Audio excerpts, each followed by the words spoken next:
हरिओम तत्सत। यह कन्या लग्न की कुंडली है। सबसे पहले सूर्य से फलादेश प्रारंभ करते हैं।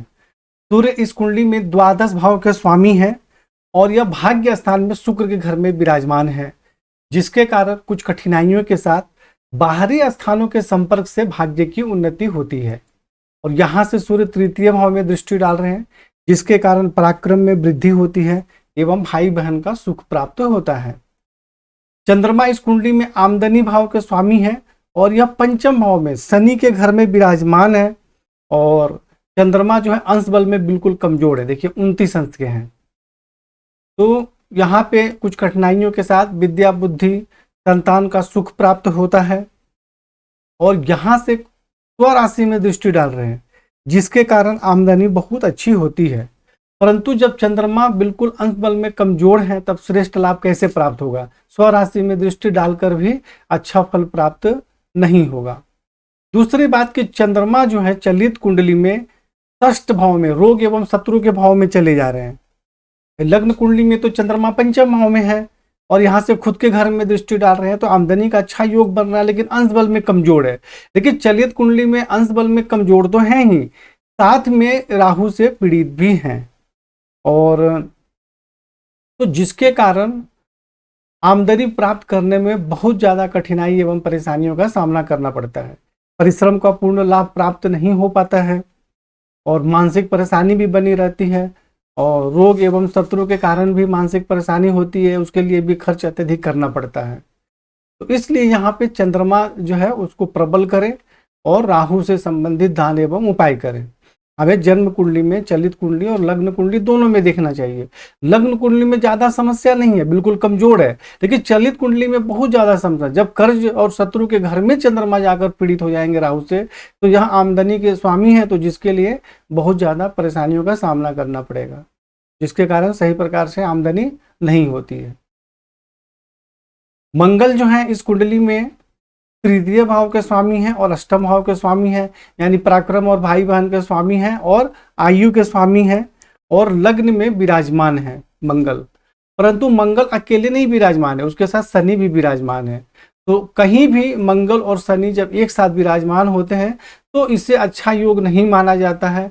जीवन में बहुत कठिनाई एवं परेशानियों का भी सामना करना पड़ता है।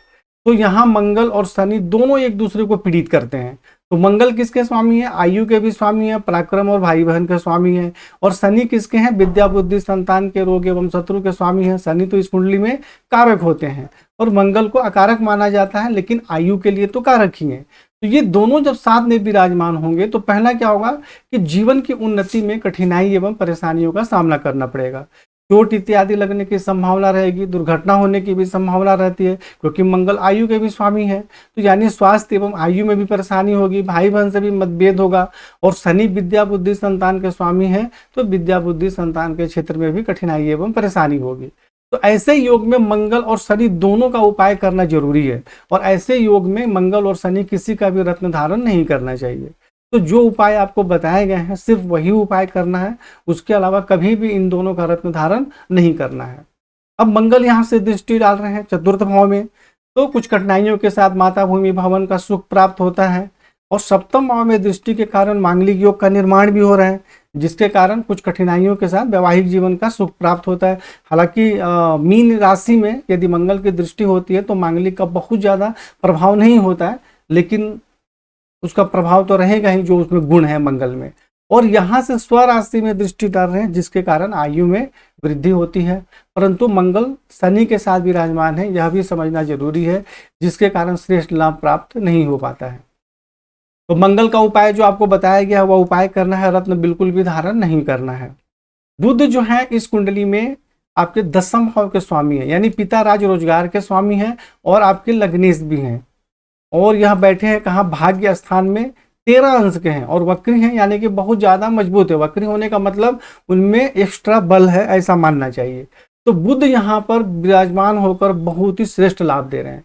यानी भाग्य की विशेष उन्नति होती है। ऐसे व्यक्ति भाग्यशाली होते हैं, धर्म का पालन करते हैं, उच्च शिक्षा प्राप्त होती है, पिता राज रोजगार के क्षेत्र में भी सफलता प्राप्त होती है, शारीरिक स्वास्थ्य, सौंदर्य, सम्मान एवं प्रतिष्ठा में भी वृद्धि होती है। और तृतीय भाव में दृष्टि के कारण भाई बहन का सुख प्राप्त होता है, पराक्रम में वृद्धि होती है।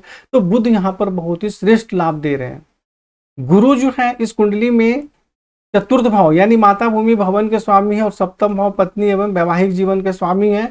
और गुरु द्वितीय भाव में विराजमान है, यहाँ द्वितीय भाव में शुक्र के घर में विराजमान है।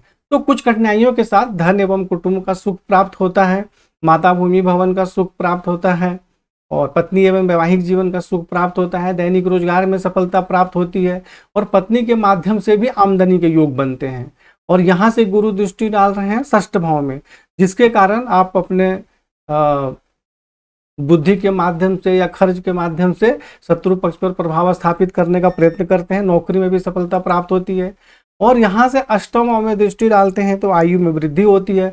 और दसम भाव में दृष्टि डाल रहे हैं तो पिता राज रोजगार के क्षेत्र में सुख, सम्मान एवं सफलता प्राप्त होती है, उच्च पद प्राप्त होता है। परंतु यहाँ पे गुरु पर राहु की दृष्टि भी है। भाई गुरु जब अकेले हैं तो ज्यादा परेशानी का कोई विशेष ऐसा योग नहीं है, अच्छा फल ही दे रहे हैं। लेकिन शुक्र के घर में विराजमान है तो कुछ कठिनाइयों के साथ धन एवं कुटुंब का सुख प्राप्त होगा, परंतु बाकी फलादेश बहुत ही अच्छा। आयु में वृद्धि कर रहे हैं, दसम भाव में दृष्टि डाल के रोजगार में उन्नति हो रही है और उच्च पद भी प्राप्त हो रहा है। परंतु यहाँ गुरु पर राहु की दृष्टि है, जिसके कारण इससे संबंधित जो श्रेष्ठ लाभ का योग बन रहा है उसमें कठिनाई, परेशानी एवं रुकावट आती है। इसलिए यदि गुरु से संबंधित हमें श्रेष्ठ लाभ प्राप्त करना है तो गुरु का मंत्र जाप इत्यादि करना पड़ेगा और राहु से संबंधित दान एवं उपाय करना पड़ेगा। शुक्र जो है इस कुंडली में भाग्य भाव के स्वामी है और द्वितीय भाव धन एवं कुटुंब के स्वामी है। और शुक्र को इस कुंडली में विशेष कारक माना जाता है। परंतु शुक्र यहाँ देखिए कहाँ आ गए, ये अष्टम भाव में चले गए हैं, स्वयं से द्वादश भाव में चले गए भाग्य से। तो जिसके कारण भाग्य की उन्नति में कठिनाइयों का सामना करना पड़ता है और परंतु आयु में वृद्धि होती है। और यहाँ से शुक्र जो है अपने घर में देख रहे हैं तो जिसके कारण धन एवं कुटुंब का सुख प्राप्त होता है, धन का संग्रह होता है और ऐसे व्यक्ति को जीवन में धन की कमी नहीं होती है। परंतु शुक्र जब अष्टम भाव में चले गए, कोई भी ग्रह जब छठे, आठवें, 12वें में चले जाते हैं तो श्रेष्ठ लाभ प्राप्त नहीं हो पाता है।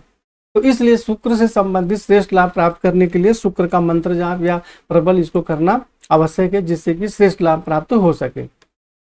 शनि जो है इस कुंडली में पंचम भाव के स्वामी है, विद्या बुद्धि संतान के स्वामी है और षष्ठ भाव रोग एवं शत्रु के भी स्वामी है। और शनि की जो है मूल त्रिकोण राशि जो होती है कुंभ होती है, इसलिए इस कुंडली में पंचम भाव यानी त्रिकोण के स्वामी होने पर भी थोड़ा अकारक ही माना जाएगा।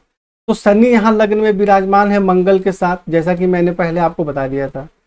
तो अब पहले में शनि और मंगल साथ में विराजमान है तो इसका क्या फल होगा मैंने आपको पहले बता दिया। अब शनि यहाँ से तृतीय भाव में दृष्टि डाल रहे हैं, जिसके कारण पराक्रम में तो वृद्धि होती है लेकिन भाई बहन के सुख में परेशानी भी होती है। सप्तम भाव में दृष्टि डालेंगे तो कुछ कठिनाइयों के साथ पत्नी एवं वैवाहिक जीवन का सुख प्राप्त होता है। और दसम भाव में दृष्टि डालेंगे तो पिता राज रोजगार के क्षेत्र में सुख, सम्मान एवं सफलता प्राप्त होती है। परंतु मंगल और शनि के साथ विराजमान होने के कारण शारीरिक स्वास्थ्य, सौंदर्य, जीवन की उन्नति और विद्या बुद्धि संतान के क्षेत्र में कठिनाई एवं परेशानी भी होती है। इन सभी चीजों को समझना जरूरी है। आपकी कुंडली में सभी ग्रहों का अलग अलग मैंने फलादेश लिखकर विस्तार से समझाया है और उसे भी पढ़ें और ये जो वीडियो बनाकर आपको समझाया जा रहा है इसे भी ध्यान से समझें। राहु है इस कुंडली में दसम भाव में, तो राहु बुध के घर में बहुत अच्छा फल देते हैं। तो यहाँ राहु विराजमान होकर पिता राज रोजगार का जो है सुख प्राप्त होता है, बढ़िया सुख प्राप्त होता है। परंतु जब यहाँ से राहु द्वितीय भाव में गुरु को देखेंगे तो धन एवं कुटुंब के सुख में कठिनाई एवं परेशानी होती है, धन का संग्रह ठीक से नहीं हो पाता है और माता भूमि भवन पत्नी वैवाहिक जीवन के सुख में भी कठिनाई एवं परेशानी होती है। चतुर्थ भाव में जो राहु दृष्टि डालेंगे तो माता भूमि भवन के सुख में परेशानी होती है। षष्ठ भाव में दृष्टि के कारण शत्रु पक्ष पर तो प्रभाव रहता है, उस पर विजय प्राप्त होती है, परंतु पेट में किसी प्रकार की बीमारी होने की संभावना रहती है। केतु यहाँ विराजमान है चतुर्थ भाव में, जिसके कारण माता भूमि भवन का सुख प्राप्त होता है, परंतु अष्टम भाव में दृष्टि डालने के कारण स्वास्थ्य एवं आयु के संबंध में परेशानी होती है, चोट इत्यादि भी लगने की संभावना रहती है। पेट के सबसे निचले भाग में किसी प्रकार की बीमारी भी होने की संभावना रहती है। और 10वीं भाव में दृष्टि के कारण कुछ कठिनाइयों के साथ रोजगार के क्षेत्र में सफलता प्राप्त होती है। और 12 भाव में दृष्टि के कारण खर्च अधिक रहता है और बाहरी स्थानों के संपर्क से भी कुछ परेशानी होती है। पैर के सबसे निचले भाग में चोट इत्यादि भी लगने की संभावना रहती है।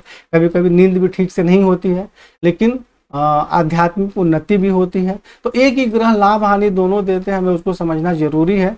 तो यहाँ पर राहु केतु से संबंधित दान एवं उपाय करना है। इनका रत्न बिल्कुल भी नहीं धारण करना है और शनि मंगल का भी रत्न धारण नहीं करना है। इनसे संबंधित जो उपाय बताए गए हैं आपको वह उपाय करना है। तो इस प्रकार आपको वीडियो के माध्यम से कुंडली का जो फलादेश मैंने लिख कर दिया है उसको समझाया मैंने। तो आप इस वीडियो को भी देखें, कुंडली भी देखें और फिर फोन करके आप चर्चा करें। हरि ओम तत्सत।